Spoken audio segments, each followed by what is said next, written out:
We're in Macari's in Charing Cross Road with Anthony Macari. Welcome to Strung Up and Loaded. Could you tell us a bit about the history behind the company, the family and the shop? If you want to know the history of Macari's, you've got to go right back to my grandfather, who had this tremendous touring show called Macari and his Dutch Serenaders, big accordion band in the 30s. And they toured all over the country. And my dad and my uncle, who eventually started the shop, they were in the show. Both great musicians.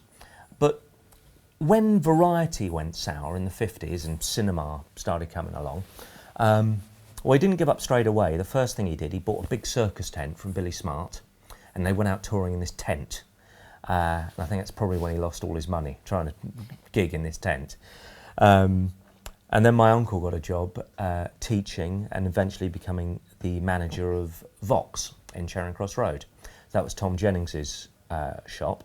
My dad worked for Boozy and Hawkes for a while, but that was their sort of into the musical instrument industry, really.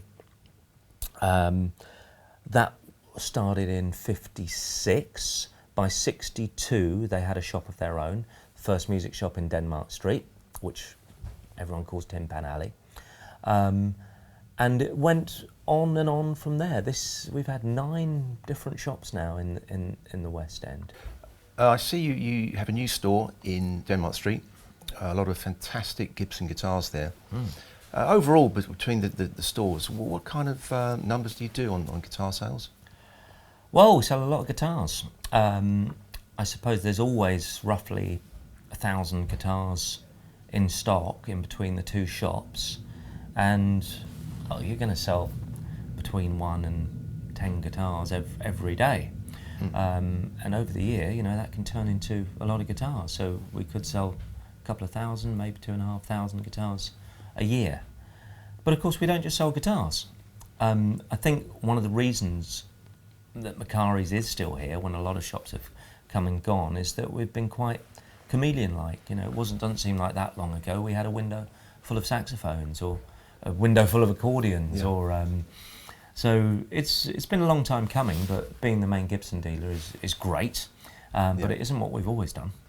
Interestingly enough, on my 14th birthday, my mum and dad took me down to this very store and bought me my first solar combo.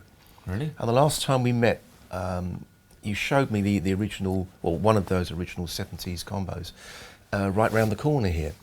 So that was really my introduction to being able to play electric guitar, which I'm not sure whether that was a good thing or a bad thing from my parents' point of view, but it set me on the path of becoming a professional guitarist. Yeah. And of course, the range of pedals. I think I also bought a colour sound pedal from you as well. I think it was a purple flange pedal.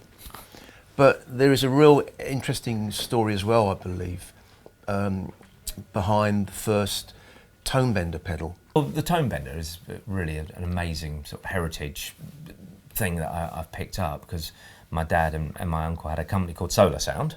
Yep. And they made really the first British fuzz pedals, or certainly brought them to the public, which, I think is an incredibly important thing.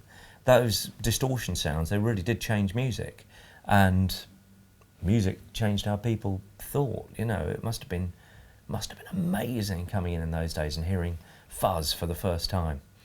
But yeah, I was demoing a tone bender, one of our recent ones, about a year and a half ago, and a guy just walked past me and he just said, "Oh, I've got one of those."